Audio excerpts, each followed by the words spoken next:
Hello friends, आप सभी का मेरे यूट्यूब चैनल तैयारी तक में स्वागत है। आज जीके के महत्वपूर्ण 20 प्रश्न हल करेंगे और यह इस सीरीज़ का यह दूसरा पार्ट है। पहला पार्ट पहले ही अपलोड हो चुका है। इसे आप इस वीडियो के डिस्क्रिप्शन में जाकर वहाँ पर लिंक दिया है, वहाँ से देख सकते हैं फर्स्ट पार्ट को। तो चलिए प्रश्न स्टार्ट करते हैं, देखते हैं। पहला प्रश्न है, निम्नलिखित में से किस वेद को भारतीय संगीत का जनक कहा जाता है? तो इसका राइट आंसर हो जाएगा ऑप्शन सी, सामवेद। तो ये 4 वेद होते हैं, ऋग्वेद, यजुर्वेद, सामवेद, अथर्ववेद। सबसे प्राचीन वेद कौन सा है? ऋग्वेद। और बाद का वेद कौन सा है? अथर्ववेद। यजुर्वेद के बारे में एक प्रश्न आता है, वो कौन सा वेद है जो गद्य और पद्य दोनों में है? तो उसका राइट आंसर क्या हो जाएगा? यजुर्वेद। और भारतीय संगीत का जनक तो आपको मालूम हो ही गया होगा, सामवेद। तो इस प्रश्न का राइट आंसर सी होगा, सामवेद। पहिए का आविष्कार किस काल में हुआ? तो पहिए का आविष्कार नवपाषाण काल में हुआ था। इसका राइट आंसर हो जाएगा ऑप्शन बी, नवपाषाण काल।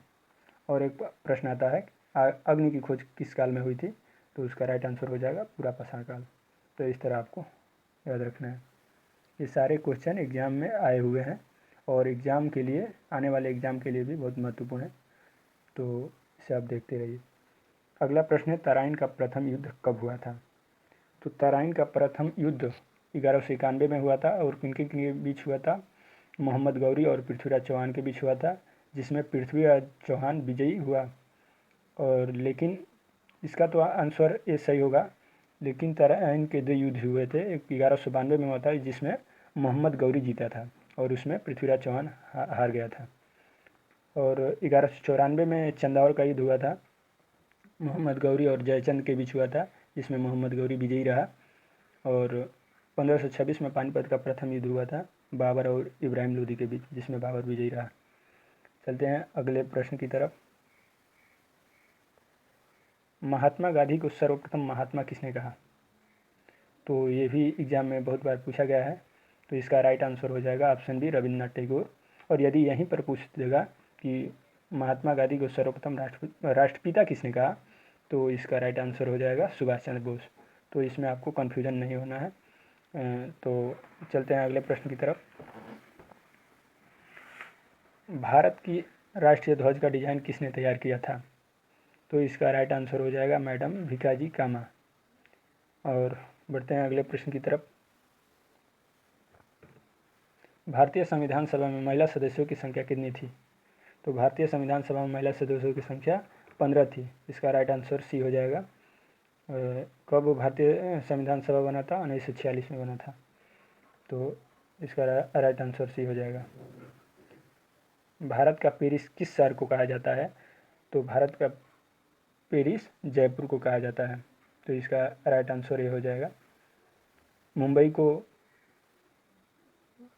सिटी ऑफ बॉलीवुड कहा जाता है और लखनऊ को नवाबों का शहर, कोलकाता को टॉलीवुड कहा जाता है। तो इसे भी आपको याद रखना है। तारों के टिमटिमाने का कारण है? तो बहुत ही एग्जाम में यह प्रश्न आया हुआ है, इसलिए मैंने इसे भी कवर कर लिया। इसका राइट आंसर हो जाएगा ए, प्रकाश का अपवर्तन। एक और प्रश्न आता है कि हीरे के चमकने का कारण क्या है? तो उसका राइट आंसर क्या हो जाएगा? पूर्ण आंतरिक परिवर्तन। तो ये भी आपको याद रखना है। बढ़ते हैं अगले प्रश्न की तरफ। एक अश्वशक्ति कितने वाट के बराबर होती है? तो एक अश्वशक्ति 746 वाट के बराबर होती है। इसका राइट आंसर हो जाएगा बी, 746 वाट। अगला प्रश्न, सिगरेट लाइटर में कौन सी गैस प्रयुक्त होती है? तो इसका राइट आंसर क्या होगा? ब्यूटेन। ऑप्शन ए राइट हो जाएगा। बढ़ते हैं अगले प्रश्न की तरफ। संयुक्त राज्य अमेरिका का राष्ट्रीय खेल कौन सा है? तो संयुक्त राज्य अमेरिका का राष्ट्रीय खेल बेसबॉल है। ऑप्शन डी सही हो जाएगा। अगला प्रश्न, पास्कल किसका मात्रक है? तो पास्कल दाब का मात्रक है। तो इसका राइट आंसर हो जाएगा सी। बल का मात्रक क्या है? बल का मात्रक न्यूटन है। कार्य का मात्रक जूल है। धारा का मात्रक एम्पियर है। तो इसे भी आपको याद रखना है। माजुली द्वीप किस राज्य में है? तो ये भी इम्पोर्टेंट क्वेश्चन है। और माजुली द्वीप विश्व का सबसे बड़ा नदी द्वीप है। तो ये भी आपको याद रखना है। किस राज्य में है? असम में है। बढ़ते हैं अगले प्रश्न की तरफ। जिम कॉर्बेट नेशनल पार्क कहाँ स्थित है? Jim Corbett national park Uttarakhand में स्थित है। ऑप्शन डी इसका राइट हो जाएगा। और उत्तर प्रदेश में भी एक नेशनल पार्क है, दुधवा राष्ट्रीय उद्यान, तो उससे भी आपको याद रखना है। भारत भारती किसकी रचना है? भारत भारती मैथिली शरण गुप्त की रचना है। और मुंशी प्रेमचंद की रचना उपन्यास है गबन और गोदाम, तो उससे भी आपको याद रखना है। भारत भारती किसकी रचना है? तो मैथिली शरण गुप्त की है। राज्यसभा का कार्यकाल कितने वर्ष के लिए होता है? तो राज्यसभा का कार्यकाल 6 वर्ष के लिए होता है। यदि यहीं पर पूछता लोकसभा का कार्यकाल कितने वर्ष के लिए होता है, तो उसका राइट आंसर हो जाएगा 5 ईयर्स। लेकिन यहाँ पर राज्यसभा का पूछा है तो 6 वर्ष, इसमें आपको कन्फ्यूज नहीं होना है। ठीक है, बढ़ते हैं अगले प्रश्न की तरफ। भारत का नेपोलियन किसे कहा जाता है? ये भी अक्सर एग्जाम में पूछा गया है, तो इसे भी आपको याद रखना है। तो भारत का नेपोलियन समुद्रगुप्त को कहा जाता है। ऑप्शन डी इसका राइट हो जाएगा। हीराकुंड बांध से रिलेटेड भी क्वेश्चन आते हैं अक्सर एग्जाम में। हीराकुंड बांध किस नदी पर है? तो इसका राइट आंसर होगा ऑप्शन है महानदी। बढ़ते हैं अगले प्रश्न की तरफ।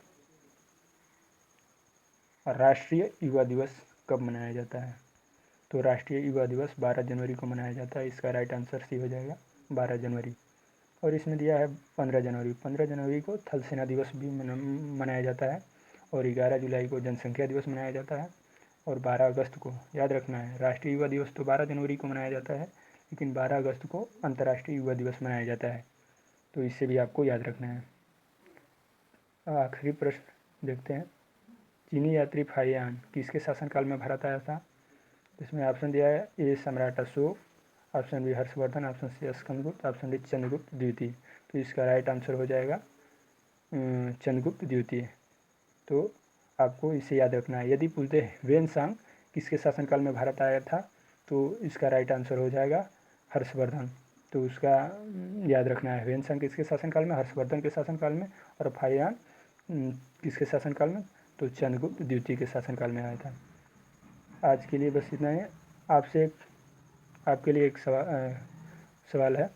तो प्रश्न है कि सर्वप्रथम भारत आने के लिए समुद्री मार्ग की खोज किसने किया था? तो इसका उत्तर आपको कमेंट बॉक्स में देना है। और मैं उम्मीद करता हूँ कि आप लोग ज़रूर इसे कमेंट बॉक्स में इसका उत्तर देंगे। Thanks for watching. मिलते हैं अगले वीडियो में। तब तक के लिए जय हिंद, जय भारत।